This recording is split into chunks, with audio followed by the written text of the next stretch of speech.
Halo sobat semua, gimana rasanya jika orang lain menganggap kamu sudah mati, padahal kamu masih hidup? Sedih, susah, repot masih?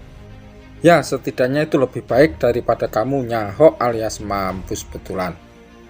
Nah, kamu jangan khawatir karena om saya yang berotot kawat tulang besi akan menyelamatkan nyawa kamu. Bahkan saking baiknya, dia akan membuatkan EKTP baru untuk kamu. Duh, kok bisa? Makanya pelototin aja layar HP kamu atau komputer kamu. Terus ikutin alurnya. Tapi tunggu dulu. Silahkan subscribe dan bunyikan loncengnya.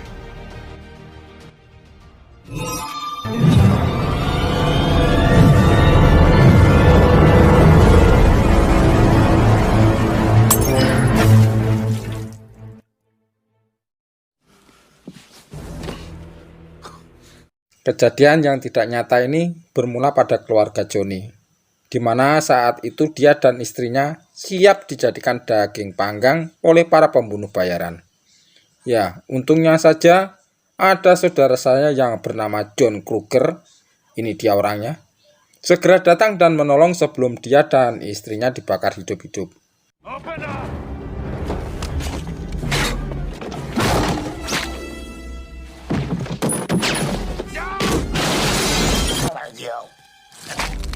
Joni yang masih bingung nurut saja ketika difoto cepet-cepet seolah-olah sudah mati beneran loh. Weleh-weleh jadi repot ya. Tidak bisa kemana-mana jadinya karena sudah dianggap mati. Skenario kematiannya pun direkayasa sangat rapi tanpa ada yang mengetahuinya.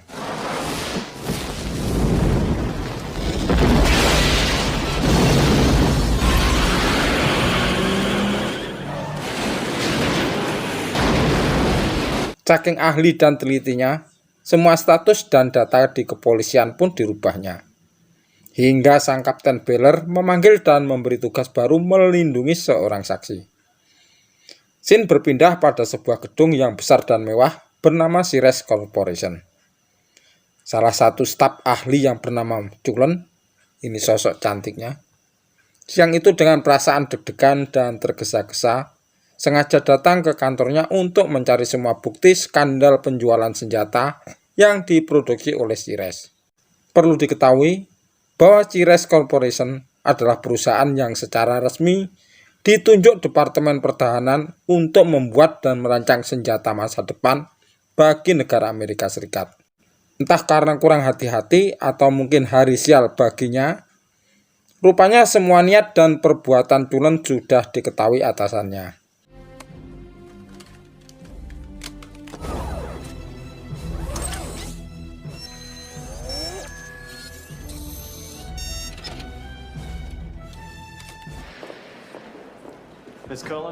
William sebagai atasannya sangat marah dan ingin membunuh Cullen karena sudah mengetahui kebusukannya, namun tiba-tiba You didn't tell me.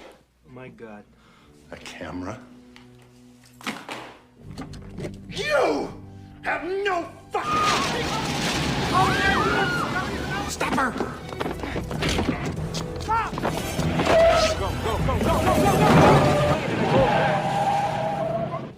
Walaupun Cullen sangat marah, barang bukti segera diserahkan kepada polisi. Dia merasa polisi telah mengorbankan dirinya dan hanya memanfaatkan saja. Masih dengan sangat marah dan kesal, Cullen akhirnya pulang dan tidak mengetahui resiko setelah kejadian itu. Sementara di tempat penyimpanan arsip dan barang bukti, seorang polisi dengan sengaja mengambil disket asli dan menukarnya dengan yang lain. Dengan rasa was-was dan kesal, sesampai di rumah Cullen membuka salinan bukti kedua yang disimpannya sendiri. Rupanya disket itu tidak bisa diakses dari luar Cires Corporation. Cullen yang panik dan kebingungan segera menelepon temannya yang bekerja di surat kabar Washington Herald. Hello? It's me. You're right, I shouldn't have trusted them. Of course not. The feds are idiots. Feds are here now. They're watching. I don't know, I gotta go. Sementara Daryl sang mantan yang minta balikan untuk rujuk kembali dengan Cullen tiba-tiba muncul dari lantai atas dan membuat Cullen sangat kaget. Sementara di luar rumah, seseorang dengan senapan buatan Sires Corporation sudah bersiap membidik dan menembak Cullen dan Daryl yang lagi di dapur. Para pembunuh itu pun mengurungkan niatnya ketika sebuah mobil tukang balon datang dan masuk ke pekarangan rumah Cullen. Rupanya yang datang lagi-lagi John, tetapi tiba-tiba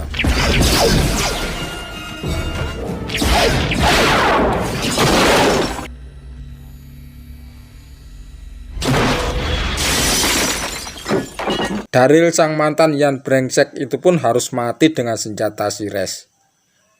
Seorang jagoan pun rupanya perlu sembunyi juga ketika bom paku meledak dan menghajar tangannya.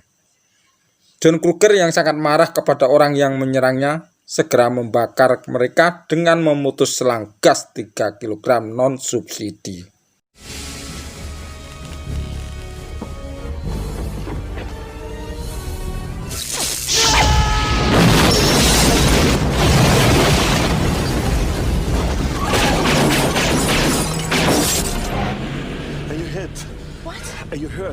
John yang sadar bahwa keselamatan saksi lebih penting segera membawanya kabur.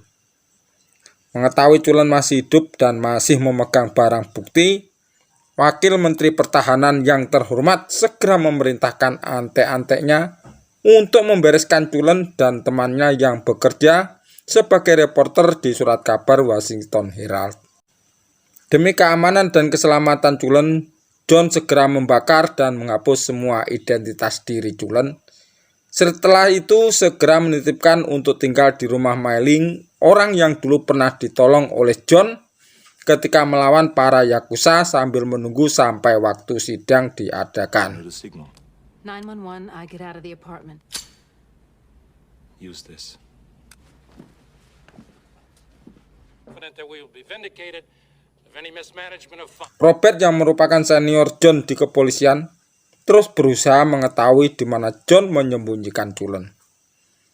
John yang belum mengetahui kalau Robert adalah antek Wakil Menteri Pertahanan sama sekali tidak curiga ketika diajak Robert untuk menyelamatkan saksi lain dari Washington Herald yang merupakan teman Cullen. Selama ini hubungan John dan Robert sangat akrab, sehingga sedikit pun John tidak curiga kalau tujuan Robert bukan untuk melindungi saksi reporter Washington Herald, tetapi untuk membunuhnya.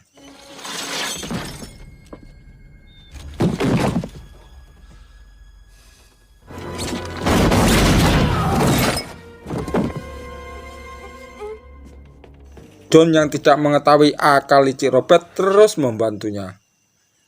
Tidak mau rahasia dan kedoknya terbongkar, Robert segera membunuh teman Cullen itu dan berpura-pura menolongnya ketika John datang. John yang tidak curiga sama sekali kepada Robert akhirnya memberitahukan keberadaan dan posisi Cullen.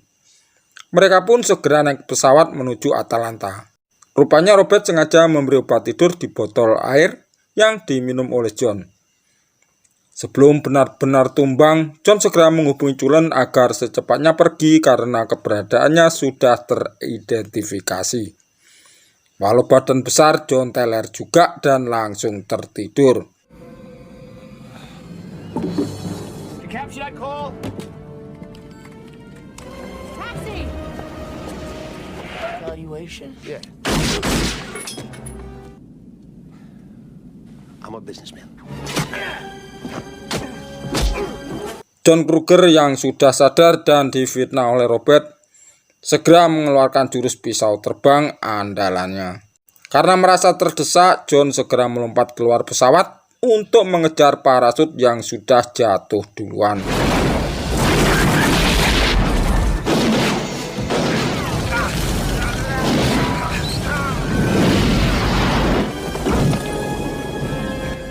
Melihat John selamat, pesawat itu pun segera berbalik dan menabrak John dengan pesawat hingga parasutnya tidak karuan, bulat ruwet dan akhirnya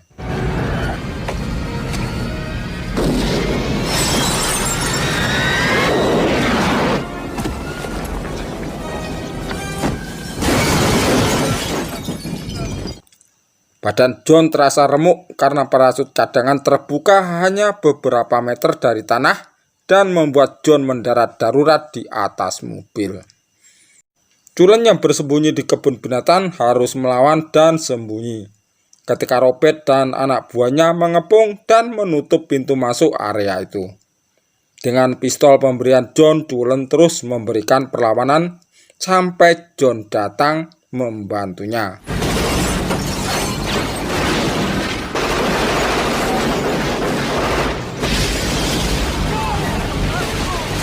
Buaya yang kelaparan itu pun langsung menyerang anak buah Robert, walaupun John sendiri hampir jadi makan malam buaya itu.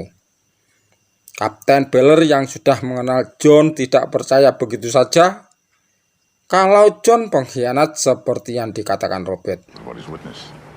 She's in it with him. All right, fine. Pull over the weapon. Ren Prince on him already? You bring him in alive. Why don't you put out a citywide APB? Seorang pendeta bernama Rodriguez yang dulu pernah ditolong John segera memberikan mobilnya untuk dipakai menyusup ke Cires Corporation. John yang butuh bantuan Johnny segera menemuinya di diskotik dan diajaknya juga untuk membantunya menyusup ke dalam Cires Corporation. I need your help. Boy, I mean, you need... from the mob, yeah. Please don't start. Maybe you two need a moment alone. Are you shitting me? I thought you wanted me to help you move us. 2 minggu sebelum persidangan, Robert yang sangat yakin sekali kalau Cullen akan mencari bukti di kantor Cires, segera memperketat keamanan Cires hingga tingkat maksimum. Dengan menyamar sebagai pengantar pizza, Johnny berhasil masuk dan mengelabui petugas dengan berpura-pura penyakit ayamnya kambuh. This is a high security facility. Maybe pocket. I'm trying to save for a computer. Search him. I said hit the road. Hey, what the hell's going on down there? Some pizza delivery guys. John dan Cullen yang menyamar sebagai dokter akhirnya bisa masuk ke klinik dan selanjutnya segera mengakses komputer untuk mencari bukti kong kali kong Cires dengan pejabat korup dan teroris. Mengetahui komputer Cires ada yang mengakses dari dalam, Robert segera mengerahkan pasukannya untuk menangkap John Kruger dan Cullen. I can find him. Then do it. You recognize him? Lovsky. Who's that? Bad news. Robert yang sudah sangat marah dan takut kedoknya terbongkar, akhirnya berhasil menangkap Cullen dan segera membawanya pergi dengan helikopter. Johnny yang punya saudara bernama Tony dan bekerja di pelabuhan tempat di mana senjata akan dikirim, segera mengajak John untuk menemuinya. Tony sangat terkejut ketika melihat Johnny masih hidup. Dan dia menjadi marah ketika John mengatakan kalau malam ini pelabuhannya dipakai untuk mengirim senjata tanpa izin oleh para penyelundup. John yang sudah punya bukti segera menghubungi Kapten Beller agar secepatnya datang ke pelabuhan. Bak jagoan yang tidak pernah kalah, Billy dan Tony CS segera datang ke pelabuhan dan segera melumpuhkan para penjaga gerbang pelabuhan. Say it ain't so. Sir, what the hell is going on here? Let me explain something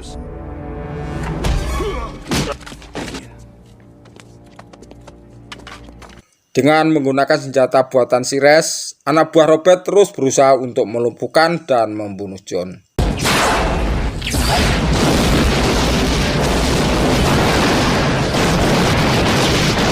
Johnny, I'll be right out.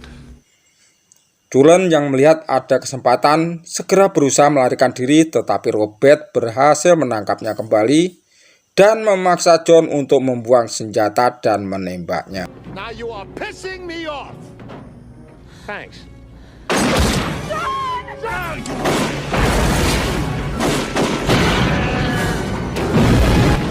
Dengan luka tembak di lengan kirinya, John terus berusaha mengejar Robert yang akan melarikan diri dengan membawa Cullen yang ketakutan.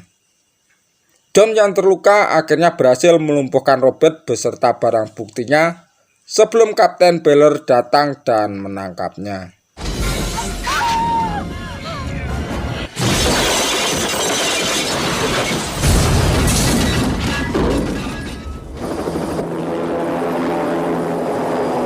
Thank you, John.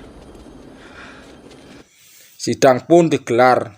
Cullen sebagai saksi sangat kecewa karena Robert dan konco-konconya terbebas dari semua tuduhan yang menjeratnya.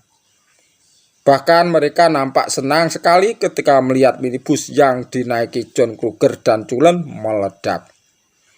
Tetapi ketika di dalam mobil, mereka seketika jadi panik ketika John menelepon dan sopir meninggalkan mereka di dalam mobil yang terkunci dalam lintasan kereta api.